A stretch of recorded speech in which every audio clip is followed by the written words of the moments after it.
Right now we are going to talk about knives, keeping them sharp, and the essential knives in your collection. So, starting with the old trusty chef's knife.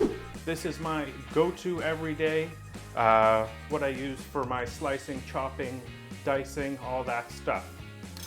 That's in a kitchen essential for me. Then, another kitchen essential would be a bread knife. This happens to be an offset bread knife.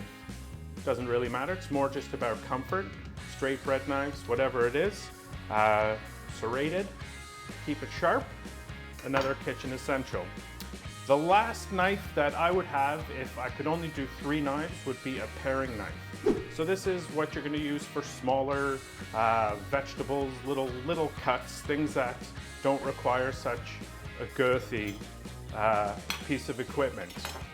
And then if you have extra bandwidth, you want to add another knife to your collection, I suggest a boning knife.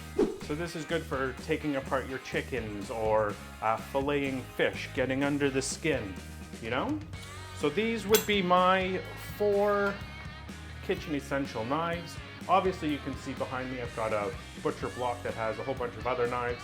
It's just a couple extra paring knives. There's a turning knife, which is curved, and then a few extra added knives. But if you're gonna stock your drawer or a block with something, choose these 4, up to these 4 knives. Great way to go. So if you have a butcher block, you might look at this strange tool and think, okay, what is this? So this is a steel. It's for honing the edge.